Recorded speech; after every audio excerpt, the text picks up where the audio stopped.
안녕하십니까. 고고TV 여명입니다. 2021년 6월 7일 늦은 밤에 찍는 건데요. 7월 7일 날 방송할 내용입니다.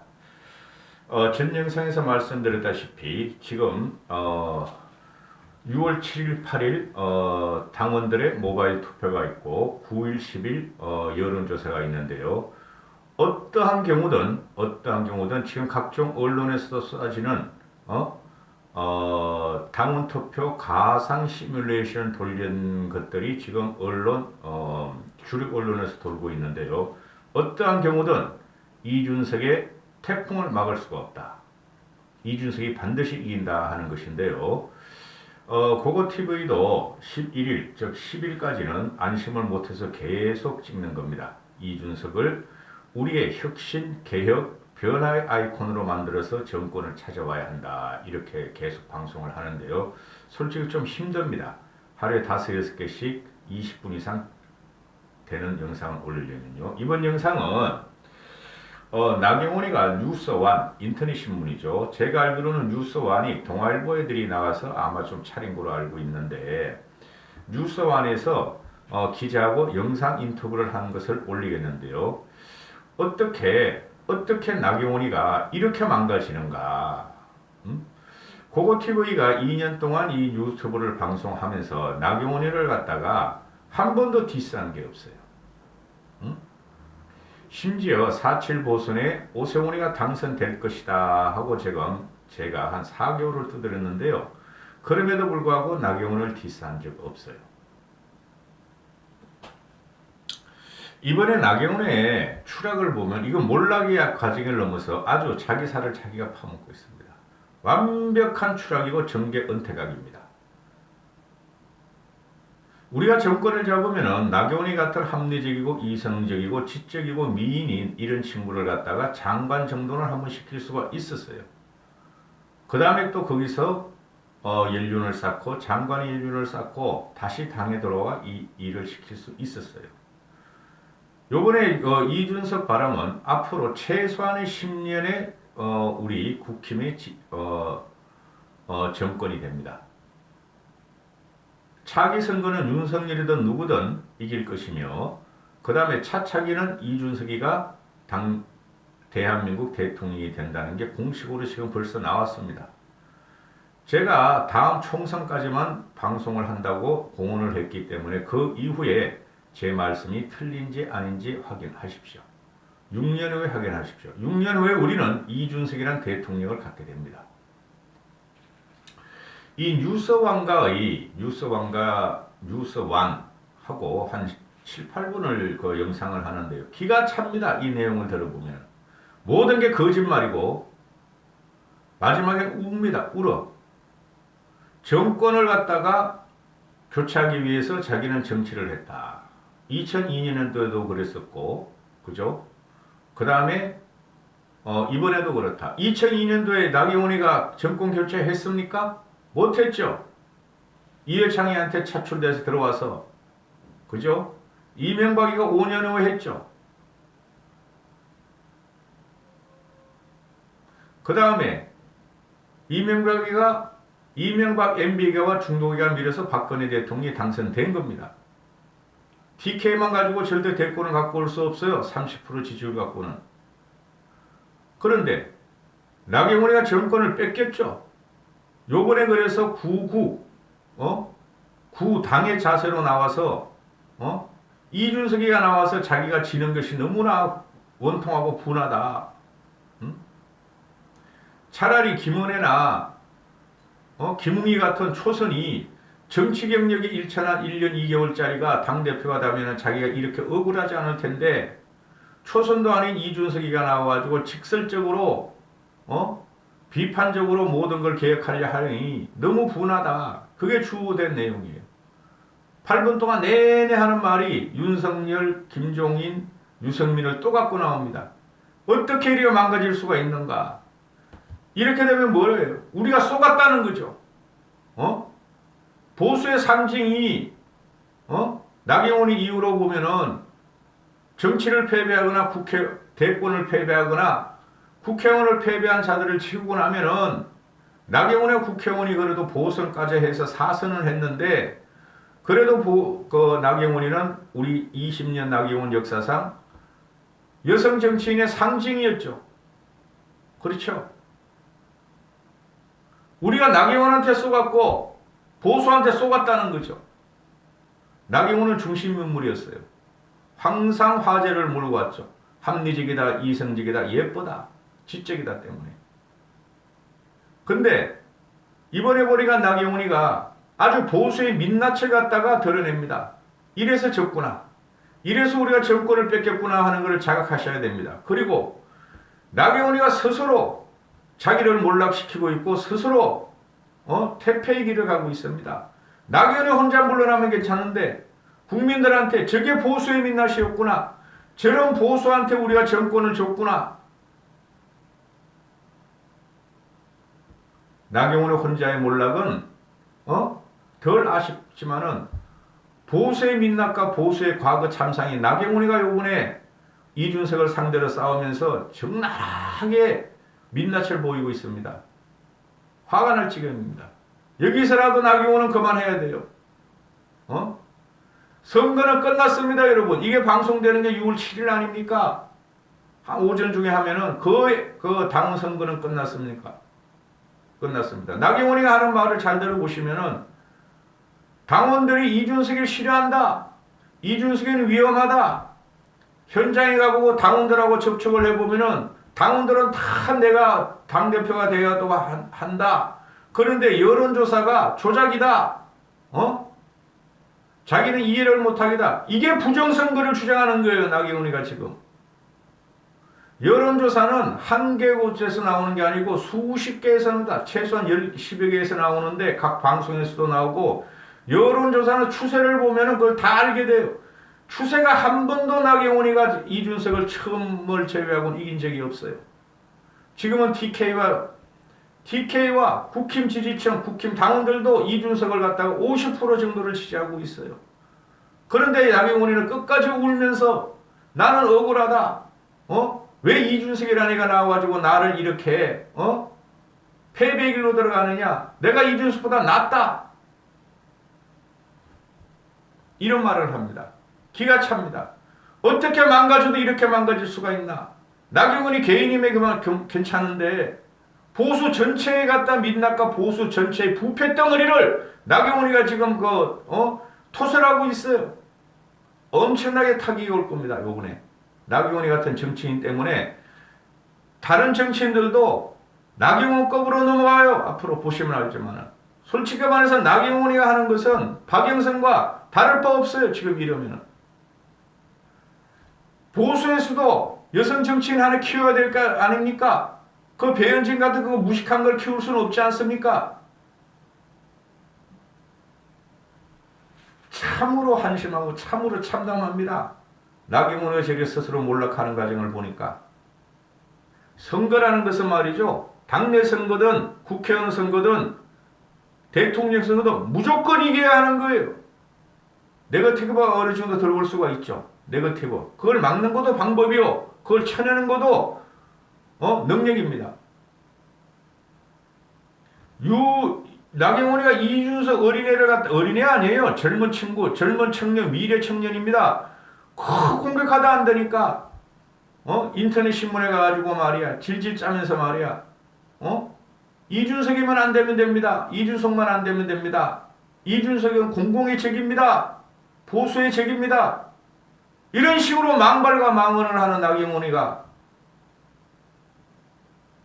기가 찹니다. 이까지 하겠습니다. 영상이 연결되니까 보십시오. 기가 찹니다. 한번 보세요. 판단은 여러분한테 맡기겠습니다. 또 왜 하필이면 이준석 바람으로 됐느냐. 다른 김웅 후보나 김은혜 후보보다 더 불안한 점이 많고 덜 훈련되었고 이준석의 이제 그러한 제가 걱정하는 부분은 반대로 보면 뭐 한쪽 편을 제대로 든다. 그러니까 또 일종의 갈등을 더 크게 만들어서 한쪽 편으로 하여금 지지를 얻는다. 이런 장점은 우리 당의 당대표로서의 보다는 다른 자리에 있을 때 더 빛날 수 있지 않느냐. 그래, 아이고 젊은 사람들한테 한번 해봐 이렇게 할 수 있을까를 많이 고민해봤는데요. 아, 이준석 후보만 아니면 아예 내친김에 그냥 충고도 한마디 해주신다면. 뭐 네. 이제 우리 이제 내일부터 모바일 투표가 시작이 돼요. 그래서 막판 지지세 결집이 되게 중요할 것 같고 다른 후보님들도 그런 걸 많이 신경 쓰실 것 같은데 지금 현장에서 느끼는 분위기 좀 어떠신지.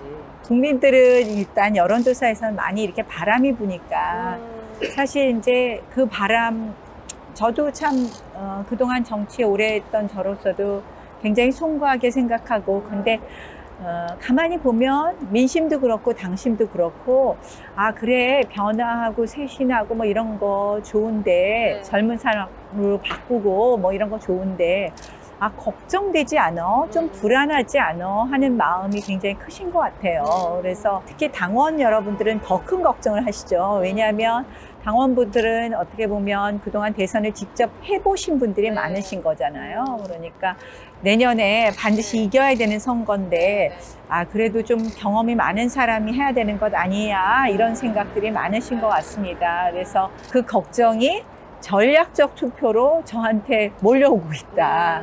그래서 당심이 전략적 당심으로의 단일화를 하고 있다. 이런 걸 현장에서 느낄 수 있습니다. 사실 이제 걱정이라고 하면 바람은 일단 이준석 후보가 지금 많이 일으키고 있었던 게 사실이고, 그러니까 현장에서 들었던 구체적인 걱정의 내용들 이런 것들도 좀 많이 궁금하거든요. 현장에서는 다 그 말씀 하시죠. 우리 당내에 있는 후보만으로 선거를 할 수 있는 게 아니니까 네. 당 밖에 있는 그 후보들하고 잘해서 모두 어서 올 수 있겠느냐. 또 실질적으로 이 대선이라는 건 전쟁인데, 그거를 사실상 뭐 국정 경험도 없고 의정 경험도 없는 그런 후보가 할 수 있겠느냐, 이런 현장에서의 우려가 많이 있고요. 또 그다음에 이제 단일 후보를 만들어 가야 되는데, 결국은 밖에 있는 후보들을 다 데려와서 우리가 공정하게 경선을 해야 되는 거 아닙니까? 그런데 실질적으로 이제 이준석 후보가 1년 전 인터뷰에서만 해도 21대 국회에 가서는 유승민 대통령 만드는 게 꿈이다 이렇게 말씀을 하셨으니까, 아이 진짜 공정하게 할 수 있어?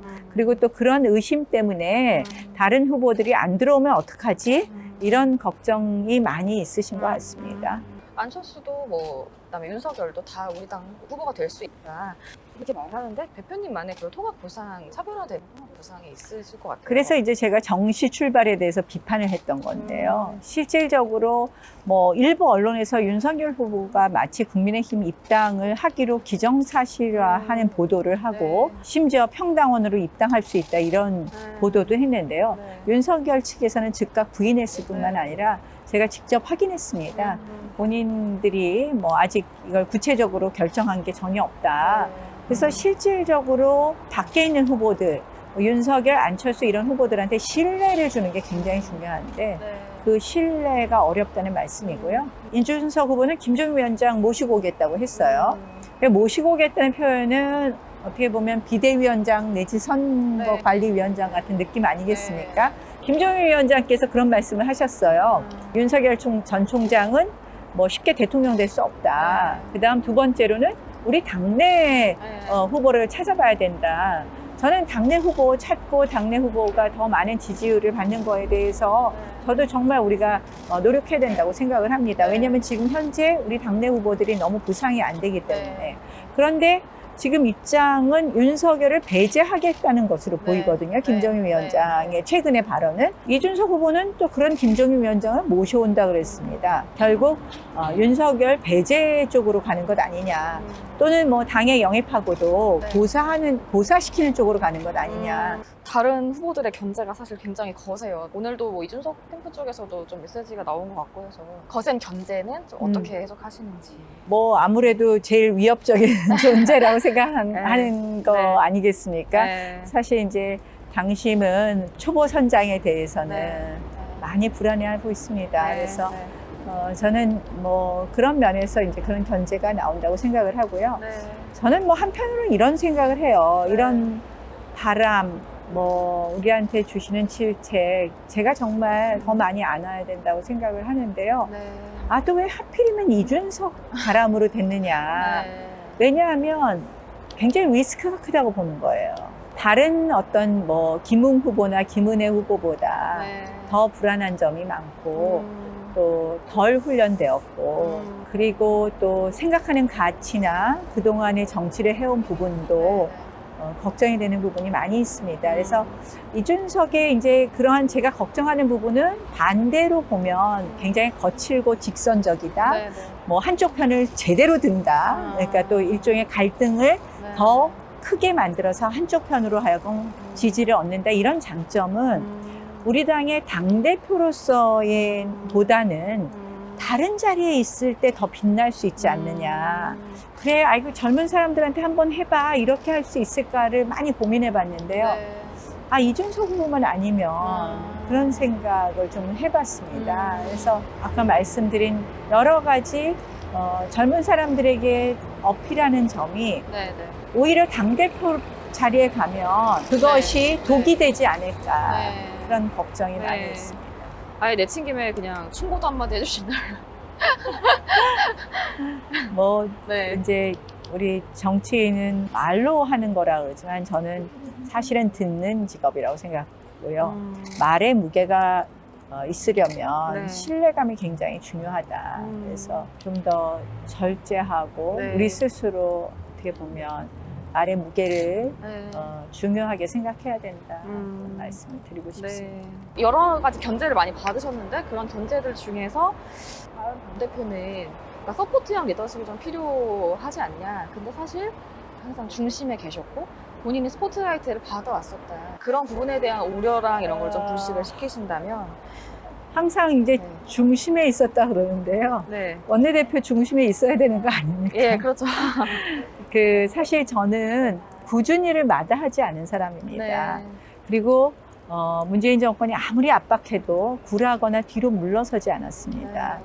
아시다시피 이번 당대표는 끝까지 문재인 정권하고 잘 싸워야 됩니다. 우리 내년 선거가 정권 심판 선거 아닙니까? 네. 근데 정권 심판 선거를 하려면 문재인 정권하고 싸워야죠. 네. 저는 그 점에서 우리 네. 새 후보 중에서 가장 잘 싸웠다고 생각을 합니다. 지금 당대표 제가 이 자리가 빛나는 자리가 아니라 십자가가 지는 자리인지 잘 알면서 네. 그래서 나왔습니다. 십자가를 지는 자리인데 사실은 변화라는 이유로 십자가를 지기에는 아직은 십자가가 버거운 분에게 이 십자가를 들여서는 안 된 생각도 있고요. 그래서 나왔습니다. 네.